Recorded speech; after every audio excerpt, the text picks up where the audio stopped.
Welcome to 95 news. ప్రతిక్షణం ప్రజాక్షేమం కోసం bulletin ముందుగా హెడ్లైన్స్ చూద్దాం.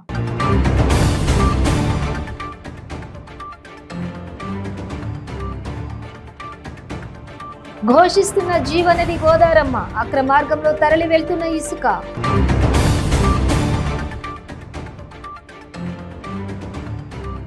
అనంతపురం జిల్లా తాడిపత్రిలో వాలంటీర్లతో ఆత్మీయ సమావేశం. ముఖ్య అతిథిగా హాజరైన మంత్రి పెద్దిరెడ్డి.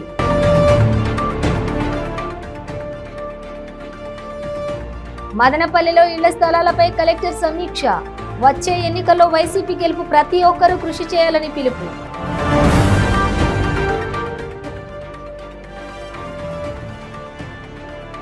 విజయవాడలో రాజ్ భవన్ ముట్టడికి సిబిఐ యత్నం. గవర్నర్ వ్యవస్థను రద్దు చేయాలని డిమాండ్. డీటెయిల్స్ చూస్తే జీవనది గోదారమ్మ ఘోషిస్తుంది. ఇసుక అక్రమ రవాణా మాఫియా ఆగడాలతో అల్లకల్లోలమవుతోంది. అవసరాలకు తగినంతగా ప్రభుత్వ పథకాలలో నిర్మాణాలకు అనుమతులతో ఇసుక రవాణా చేయవలసి ఉండగా అక్రమార్కులకు అడ్డాగా మాఫియా ఆగడాలు రోజురోజుకు పెరిగిపోతున్నాయి. అల్లూరి సీతారామరాజు జిల్లా ఎటపాక మండలం గుండాల ప్రాంతంలో గోదావరిలో అక్రమ ఇసుక దందా ప్రొక్లైన్లతో తోడి లారీలతో నిత్యం రాష్ట్రాలు దాటుతుంది. ఇక ఎటువంటి అనుమతులు లేకుండా గిరిజన ప్రాంతంలోని పీసా చట్టాన్ని ఉల్లంఘిస్తూ అక్రమ దందా నడుస్తోంది. ఈ నేపథ్యంలో గోదావరి ఇసుక అక్రమ రవాణాను అడ్డుకోవాలని సిపిఎం పార్టీ ఆధ్వర్యంలో రాస్తారోకో నిర్వహించారు. రహదారుల వెంబడి వందల సంఖ్యలో లారీలు నిలిచిపోయాయి. అంటే రోజుకి ఎంత అక్రమ ఇసుక రవాణా వెళ్తుందో ఈ ఆగిన లారీలను చూస్తే తెలుస్తోంది. ఈ సందర్భంగా సిపిఎం నాయకులు మాట్లాడుతూ అనుమతులు లేకపోయినా తప్పుడు అక్రమ అనుమతులు సంపాదించి ఆంధ్ర రాష్ట్రానికి అని చెప్పి పక్క రాష్ట్రాలకు ఇసుక అక్రమ రవాణా చేస్తున్నారని, గిరిజనులకు చెందాల్సిన హక్కులను కాలరాస్తున్నారని, మనుషులను పెట్టి తోడించాల్సిన ఇసుకను యంత్రాలతో తోడిస్తున్నారని చెప్పి ఇక్కడ ఈ ప్రాంత ప్రజలకు ఉపాధి కల్పించాల్సి ఉన్నా అదేమీ లేకుండా అక్రమ రవాణా చేస్తూ ప్రభుత్వ ఆదాయానికి గిరిజన ప్రాంత ప్రజలకు అన్యాయం చేస్తున్నారని, వెంటనే ఈ అక్రమ దందాను అడ్డుకోవాలని డిమాండ్ చేశారు. గిరిజన చట్టాలకు వ్యతిరేకంగా జరుగుతున్న ఇసుక క్వారీని వెంటనే ఆపాలి.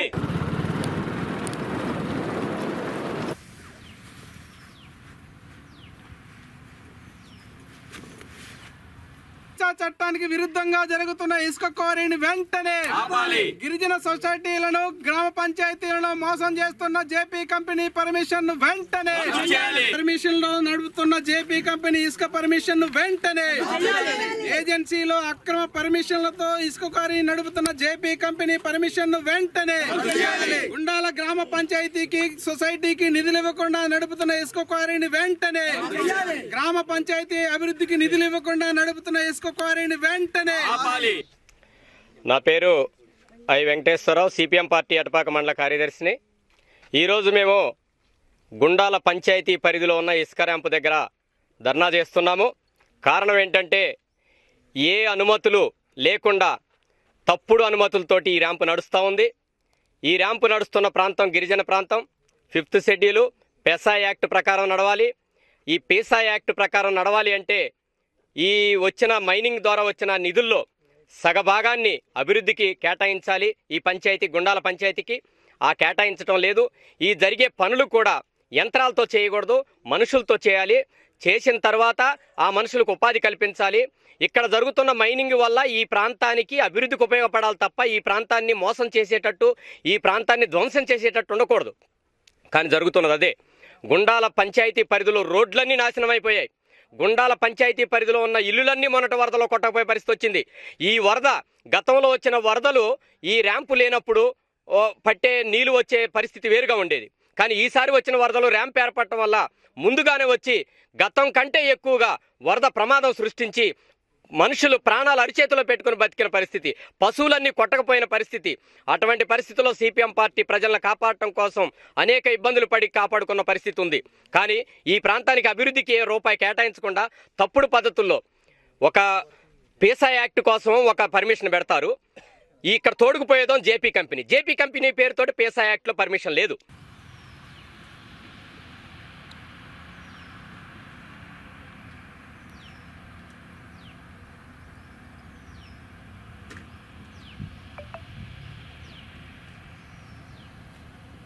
రిపోర్ట్ అని తీసుకుపోయి కలెక్టర్ గారు నేరుగా ఆ వివరాలన్నీ మొత్తం చేసి మెట్పల్లి పట్టణంలోని ఓ బార్లో మద్యం మత్తులో యువకులు వీరంగం సృష్టించారు.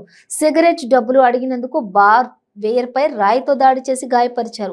ఇక అంతటితో ఆగకుండా బార్కు సంబంధించిన ఫర్నిచర్ ధ్వంసం చేశారు. బార్ యాజమాన్యం పోలీసులకు సమాచారం అందించగా పోలీసులు సంఘటన స్థలానికి చేరుకుని ఒకరిని అదుపులోకి తీసుకున్నారు. నిందితుడిని పోలీసులు స్టేషన్కు తరలిస్తుండగా కార్ డోర్ తీసుకుని పారిపోవడానికి యత్నించి గోడపై నుండి దూకడంతో కాలు విరిగింది. స్థానికులు గమనించి పోలీసులకు అప్పగించారు. దాంతో పోలీసులు చికిత్స నిమిత్తం ఆసుపత్రికి తరలించారు.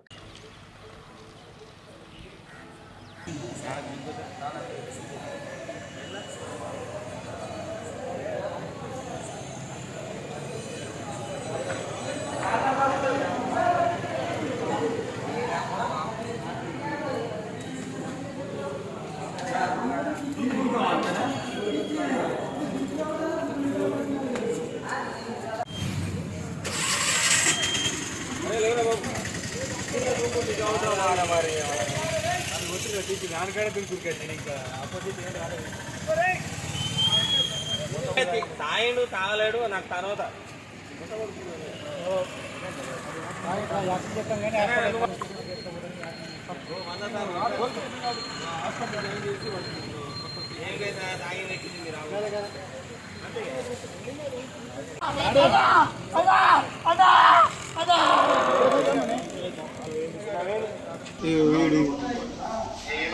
ఆల్రెడీ బండి పడుకుని లోపల గీడు ఇచ్చిండి అసలు ఎన్కౌంటర్ కౌంటర్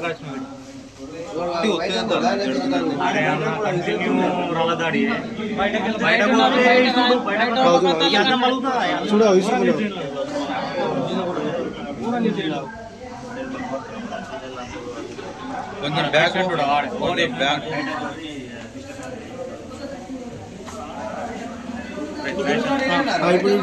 ఇప్పుడు జూమ్ కొట్టులు మళ్ళీ పోతున్నాం ఈరోడు బండి మీద అది ఇప్పుడు ఇద్దరు కనబడుతుంది ఇంకిద్దరు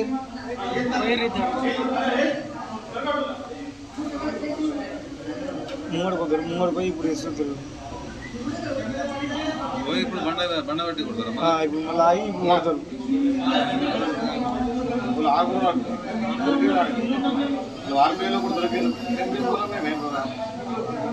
దీనికి మొత్తం బాగుంది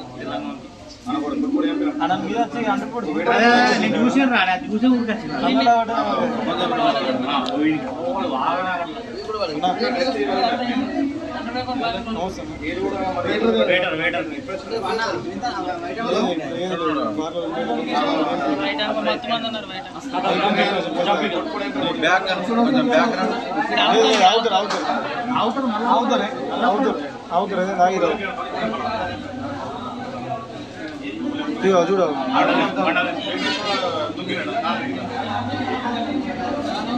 మెట్పల్లి మండలం కోనరావుపేట మన ఊరు మనబడి కార్యక్రమంలో ఎమ్మెల్యే విద్యాసాగర్ రావు తనపై అనుచిత వ్యాఖ్యలు చేసినందుకు నిరసనగా వార్డు మెంబర్ జావిడి సూర్య రంగారెడ్డి అంబేద్కర్ విగ్రహానికి వినతి పత్రం సమర్పించారు.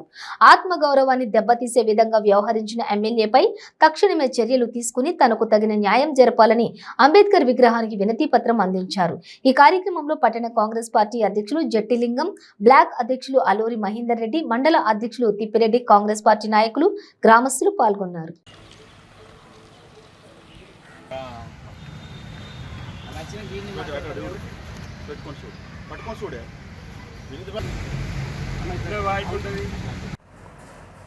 మెట్పల్లి మండలం కోనరావుపేట. నా పేరు జౌడి సూర్యరంగారెడ్డి, 2వ వార్డు మెంబర్ని. నిన్న మనూరు మనవాడి క్రమకరం ఎమ్మెల్యే గారు మా ఊరు వచ్చారు కోనరావుపేటకు. నేను 12-1 మధ్యలో పొలం కాడికి వచ్చిండ్రని ప్రస్తుతమని పోయిన అడిగిన. ఇప్పుడు 6-7 ఎకరాల భూమి అనేది మీరు ఎందుకు భూమి ఇస్తలేరు, దత్తత తీసుకున్న గ్రామం అని నన్ను అడిగినందుకు స్టేజ్ మీదకించి పోలీసులను బట్టి కిందికి దించేసి ఇష్టం ఉన్నట్టు తిట్టిండు. డబుల్ బెడ్రూమ్ గురించి భూమి అనేది ఎప్పుడో ఉన్నాము అడిగినందుకు మీరు ఏం చేసి 4 సార్లు గెలిచి ఏం చేసిరంటే నువ్వు తాగొచ్చినావు ఇది అని వైరల్గా బాగా మాట్లాడాడు. నన్ను తీసుకొచ్చి పోలీస్ స్టేషన్ 2 గంటలు ఉంచుకున్నారు. ఇక్కడ ఈ ఒక వార్డు మెంబర్కి ఒక ప్రజాపతి, నేను కూడా ఒక ప్రజాపతిని అంటేనే ఒక సామాన్యునికి ఎట్లుంటుంది. నేను ప్రజాపతిని, ఒక వార్డు మెంబర్ అని నన్నే ఇట్లా అది చేస్తే ఒక సామాన్య పౌరునికి ఎట్లుంటుంది? ప్రజాస్వామ్యం లోపల ప్రతి వ్యక్తికి అడిగే హక్కు ఉంటుంది.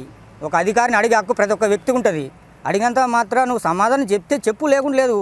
ఎందుకు నువ్వు అట్లా పోలీసులను పెట్టి నీకు అధికారం ఉన్నది కాబట్టి మమ్మల్ని కిందికి దించేసినావు కదా. అంటే మేము కూడా నేను కూడా ఒక వార్డు మెంబర్ అన్న.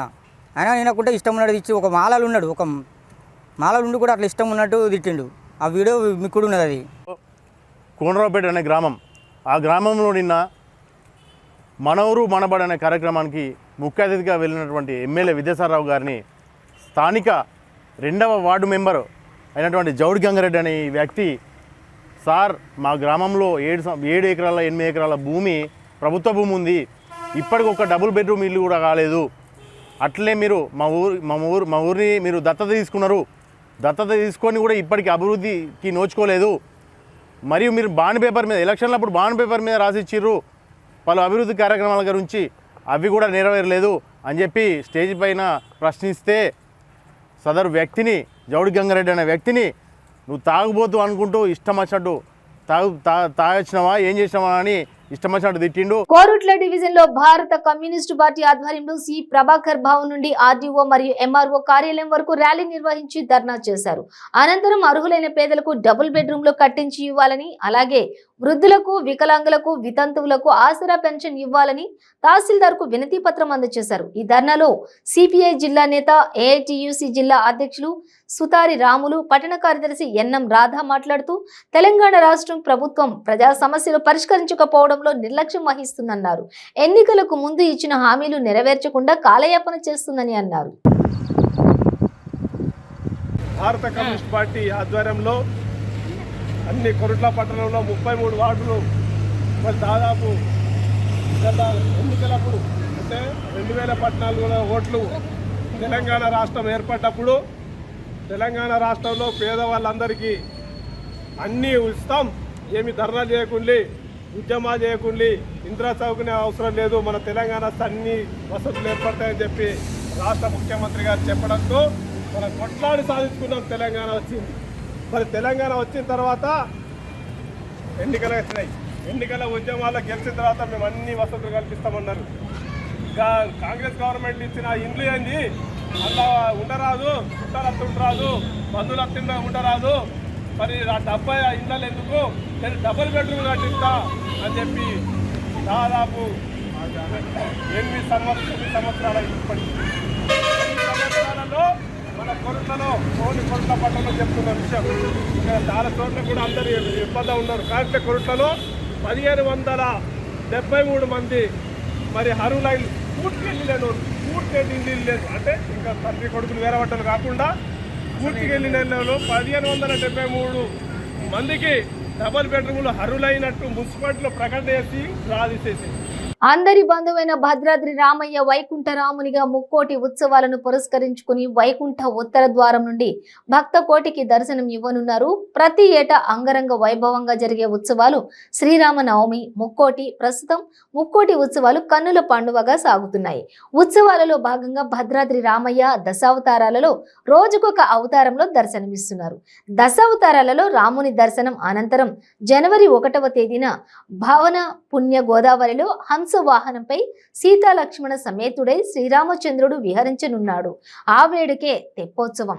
కోవిడ్ మహమ్మారి వల్ల గత 2 ఏళ్లుగా ఆరుబయట మహోత్సవాలకు దూరమైన భక్తజనులకు రానున్న తెప్పోత్సవ వేడుక కనువిందు చేయనుంది. ఎందుకంటే శ్వేతవర్ణంలో హంస వాహనాన్ని సిద్ధం చేసిన అధికారులు విద్యుత్ దీప ఆధ్యాత్మిక దివ్య కాంతుల వెలుగులో ముక్కోటి ఉత్సవాలు జరపనున్నారు. ఇక 2వ తేదీన ఉత్తర ద్వారం నుండి స్వామివారి దర్శనం ఇవ్వనున్నారు. అందుకు సంబంధించినటువంటి ఏర్పాట్లను అధికార యంత్రాంగం సిద్ధం చేస్తున్నారు. అందులో భాగంగా పావన గోదావరిలో 90% పూర్తయిన హంస వాహనాన్ని అధికారులు పరిశీలించారు. మరోపక్క ముక్కోటి వైకుంఠ ఉత్సవాలలో భాగంగా ఆలయ సన్నిధిని రంగురంగుల విద్యుత్ దీప కాంతులతో భక్త కోటికి కనువిందు చేసేలా సిద్ధం చేశారు.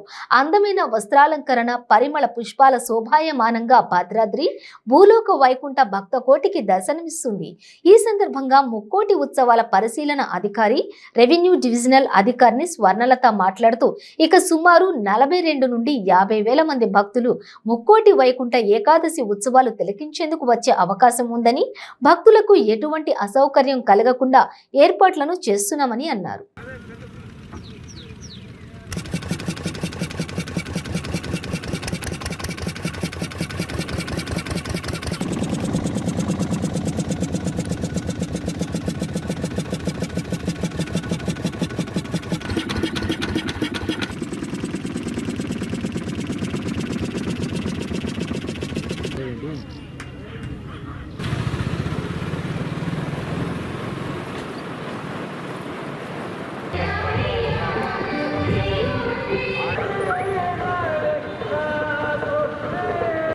నేను ఇక్కడ భద్రాచలంకి రెవెన్యూ డివిజనల్ ఆఫీసర్గా వర్క్ చేస్తున్నాను. సో ఇప్పుడు మనకి రాబోయే ముక్కోటి ఏకాదశి పర్వదిన సందర్భంగా అన్ని ఏర్పాట్లు జరుగుతున్నాయి. సో ఆల్మోస్ట్ 90% ఏర్పాట్లు జరిగిపోయినాయి. ఈ పర్వదినానికి మనం భక్తులందరూ కూడా 40,000 నుంచి 50,000 దాకా వస్తారని మనం అనుకుంటున్నాము. దానికి తగ్గ ఏర్పాట్లు కూడా చేయడం జరిగింది. భక్తులందరికీ కూడా అకామిడేషన్ కోసం ముందే మనము ఆన్లైన్లో లాడ్జెస్ని ఇవ్వడం జరిగింది. సో భక్తులందరూ కూడా ఆన్లైన్లో రిజర్వేషన్స్ అనేది చేసుకోవచ్చు అకామిడేషన్ కోసం. అలాగే టికెట్స్ కోసం కూడా విఐపి టికెట్స్ ఉన్నాయి, అలాగే సెక్టరల్ టికెట్స్ ఉన్నాయి. అన్ని రకాల ధరలలో కూడా అందుబాటులో ఉన్నాయి. ఈ టికెట్లన్నీ కూడా ఆన్లైన్లో భక్తులందరూ బుక్ చేసుకోవచ్చు. సో bhadrachalam.online.com ఈ సైట్కి వెళ్ళి అందరూ బుక్ చేసుకోవచ్చు. భక్తులకు ఏ విధమైన అసౌకర్యం కలిగించకుండా ఉండడానికి అన్ని ఏర్పాట్లు జరిగాయి. అలాగే స్వామివారికి 1వ తారీఖు సాయంత్రం తెప్పోత్సవం జరుగుతుంది. తెప్పోత్సవానికి దాని సందర్భంగా మనం హంసవాహనం రెడీ చేసాము. ఈ హంసవాహనంలో ఈరోజు ఇరిగేషన్ వాళ్ళు, దేవాదాయ వాళ్ళు, అలాగే తహసీల్దార్ భద్రాచలం, ఇంకా అందరూ అన్ని డిపార్ట్మెంట్లతో కలిసి ట్రయల్ రన్ నిర్వహించడం జరిగింది. దీనికి మన ఎలా ఉన్నది వాహనం, దాని ఫిట్నెస్ ఎలా ఉన్నది, దాని స్ట్రెంగ్త్ ఎలా ఉన్నది అన్నిటికీ కూడా సర్టిఫై చేయడం జరుగుతుంది ఇరిగేషన్ వాళ్ళ చేత. దీనికి సంబంధించి మనం స్విమ్మర్స్ని ఆ రోజు ఏ అసౌకర్యం కలిగించకుండా చుట్టూ సేఫ్టీ బోర్డ్స్ అనేది ఉంచడం జరుగుతుంది. అనంతపురం జిల్లా గుత్తి పట్టణ సమీపంలోని చెరువు కట్ట సమీపంలో ఆటో అదుపు తప్పి బోల్తా పడడంతో 2 మృతి చెందారు, 17 మంది గాయపడ్డారు. గుంతకల్లు మండలం వైటి చెరువు గ్రామానికి చెందిన వ్యవసాయ కూలీలు పెద్దమాడుగూరు మండలం కాసేపల్లి సమీపంలో పత్తి పంట కోయడానికి వచ్చారు. ఒకే ఆటోలో 19 మంది కూలీలు వచ్చి పనులు ముగించుకుని సాయంత్రం స్వగ్రామానికి అదే ఆటోలో బయలుదేరారు. గుత్తి శివార్లోని చెరువు కట్ట వద్ద ఆటో అదుపు తప్పి ముళ్ల పొదల్లో బోల్తా పడింది. తీవ్రంగా గాయపడిన లక్ష్మీదేవమ్మ అక్కడికక్కడే మృతి చెందగా ఆసుపత్రికి తరలించాక చెన్నమ్మ ప్రాణాలు కోల్పోయింది. ఆటోలో ఇరుక్కున్న మిగిలిన కూలీలను స్థానికులు అతి కష్టం మీద బయటకు తీసి స్థానిక ప్రభుత్వ ఆసుపత్రికి తరలించారు. పోలీసులు కేసు నమోదు చేసుకుని దర్యాప్తు చేస్తున్నారు.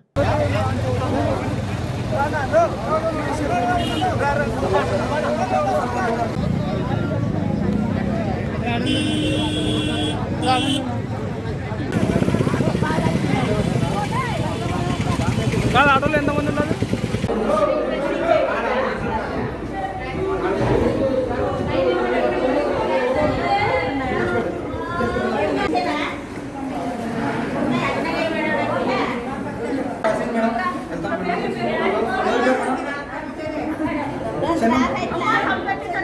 అనంతపురం జిల్లా తాడిపత్రి పరిధిలోని గ్రామ వార్డు సచివాలయ క్లస్టర్ పరిధిలో ఎంపికైన నూతన కన్వీనర్లతో పాటు వాలంటీర్లతో ఏఎన్ఆర్ గార్డెన్స్ ఫంక్షన్ హాల్లో ఆత్మీయ సమావేశం జరిగింది. ఈ సమావేశంలో తాడిపత్రి నియోజకవర్గ ఎన్నికల పరిశీలకుడు వీరేంద్ర వర్మతో కలిసి ఎమ్మెల్యే కేతిరెడ్డి పెద్దారెడ్డి హాజరయ్యారు. వచ్చే ఎన్నికల్లో వైసీపీ గెలుపుకు ప్రతి ఒక్కరూ కృషి చేయాలని విజ్ఞప్తి చేశారు.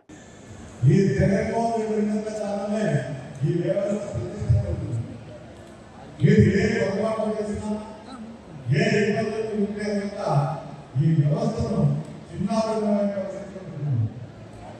చంద్రబాబు నాయుడు వివరించింది. అతని నోటులోనే చెప్తాడు సైకిల్కి ఓటేయండి. అలాంటి వ్యక్తులు ఓటేయని చెప్పినప్పుడు పార్టీ స్థాపించిన వ్యక్తులు ఓటేయని చెప్పినప్పుడు మనందరూ సంకులంగా ఉండాలన్నా. ఎందుకు చెప్తామంటే అతని నోటిలో ఏంటంటే కృష్ణా జిల్లాలో మీటింగ్ లో చెప్తా 3 సార్లు చెప్పాడు సైకిల్ కొట్టేయండి చెప్తే ఎవరో వెళ్ళి సార్ తప్పు చెప్తాను. అప్పుడు సార్ చెప్పి మళ్ళా సైకిల్ అంటే మతం పెరుగుతుంది. నేను ఈ రాష్ట్రంలో ఎప్పుడు కాదు అనే ఆలోచన వచ్చినాడు కాబట్టి ఆయన ఈ విధంగా చెప్తాను. అంటే నేను తిరిగి అతని తిరిగిపోవడం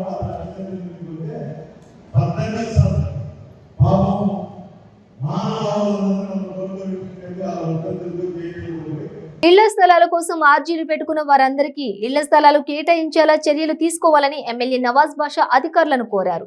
మదనపల్లె సబ్ కలెక్టర్ కార్యాలయంలో ఇళ్ల స్థలాల అంశమే కలెక్టర్ గిరీష సమీక్ష నిర్వహించారు.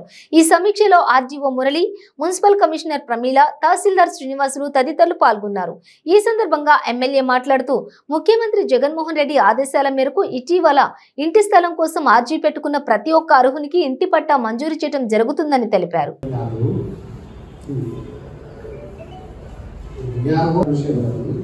ఎందుకంటే ఇది జస్ట్ హౌసింగ్ అంతే, హౌసింగ్ కాకుండా వాడికి దీంట్లో 6 years అయిపోయాయి మాకుందే కట్టేసారు.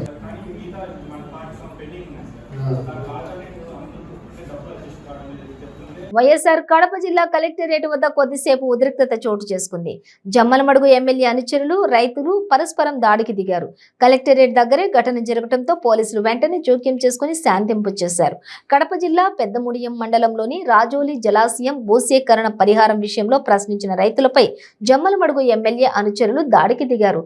రాజోలి జలాశయం నిర్మాణానికి సంబంధించి భూసేకరణ అంశంపై చర్చించడానికి జమ్మలమడుగు ఎమ్మెల్యే సుధీర్ రెడ్డితో పాటు ఆయన అనుచరులు, రైతులు కలెక్టర్ కలిసేందుకు కడప జిల్లా కలెక్టరేట్ కు వచ్చారు. ఇక కలెక్టర్ ను కలిసి బయటకు వచ్చిన తర్వాత పరిహారం విషయంలో తమకు సరైన న్యాయం జరగలేదని రైతులు వాపోయారు. ఇదే విషయమై ఎమ్మెల్యే సుధీర్ రెడ్డి వర్గీయులు, రైతులకు మధ్య తీవ్ర స్థాయిలో గొడవ జరిగింది. ఎమ్మెల్యే కేకలు వేయడంతో ఆయన అనుచరులు రైతులపై దాడి చేశారు. ఇక ఈ క్రమంలో పరస్పరం బాహాబాహికి దిగడంతో కలెక్టరేట్ వద్ద పరిస్థితి ఉద్రిక్తంగా మారింది. కలెక్టర్ ఛాంబర్ ఎదుటే ఘటన జరగడంతో పోలీసులు కలగజేసుకుని అందరినీ బయటకు పంపించేశారు.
గవర్నర్ వ్యవస్థను రద్దు చేయాలని, ఫెడరల్ వ్యవస్థను పరిరక్షించాలని డిమాండ్ చేస్తూ ఆంధ్రప్రదేశ్ రాజ్భవన్ ముట్టడికి సిపిఐ పిలుపునివ్వడంతో సిపిఐ కార్యదర్శి రామకృష్ణ విజయవాడలోని దాసరి భవన్ నుంచి ర్యాలీగా బయలుదేరారు.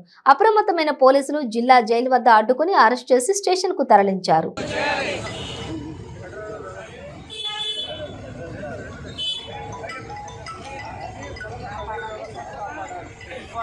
రాజ్యాంగాన్ని save the democracy, save the constitution, save the constitution, save the constitution. ప్రజాస్వామ్యాన్ని పరిరక్షించండి, ప్రజాస్వామ్యాన్ని పరిరక్షించండి, ప్రజాస్వామ్యాన్ని పరిరక్షించండి. ఎత్తివేయాలి బీజేపీ ఆఫీసుగా పనిచేస్తున్న రాజ్భవన్లను, రద్దు చేయాలి గవర్నర్ వ్యవస్థను, రద్దు చేయాలి.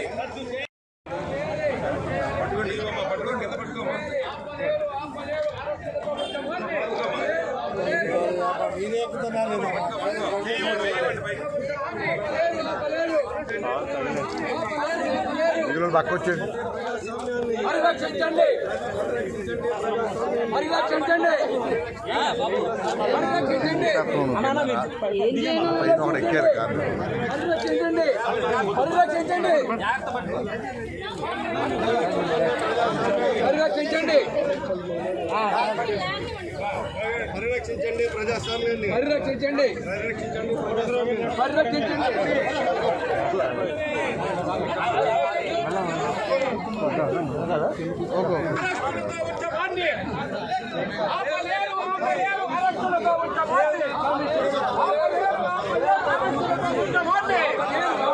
ఆరక్షణతో ఉద్యమాన్ని జిందాబాద్ భారత కమ్యూనిస్ట్ పార్టీ సిపిఐ ఆరక్షణతో ఉద్యమాన్ని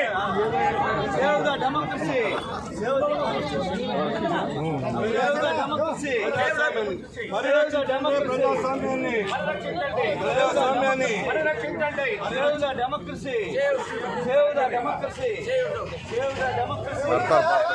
రద్దు చేయాలి గవర్నర్ వ్యవస్థని రద్దు చేయాలి గవర్నర్ ప్రజాస్వామ్యాన్ని కాపాడండి ప్రజాస్వామ్యాన్ని కాపాడండి కాపాడండి ప్రజాస్వామ్యాన్ని కాపాడండి ప్రజాస్వామ్యాన్ని కాపాడండి కాపాడండి. బులెటిన్ ముగించే ముందు హెడ్లైన్స్ మరోసారి.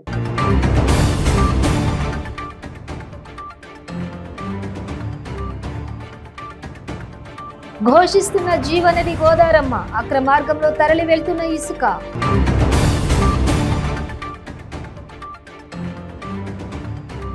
అనంతపురం జిల్లా తాడిపత్రిలో వాలంటీర్లతో ఆత్మీయ సమావేశం.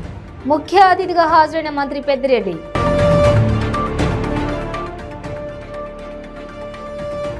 మదనపల్లిలో ఇళ్ల స్థలాలపై కలెక్టర్ సమీక్ష.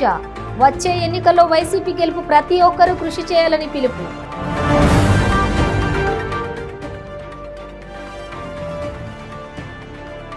విజయవాడలో రాజ్భవన్ ముట్టడికి సిబిఐ యత్నం. గవర్నర్ వ్యవస్థను రద్దు చేయాలని డిమాండ్. ఇవి బులెటిన్ డీటెయిల్స్. చూస్తూనే ఉండండి 95 న్యూస్.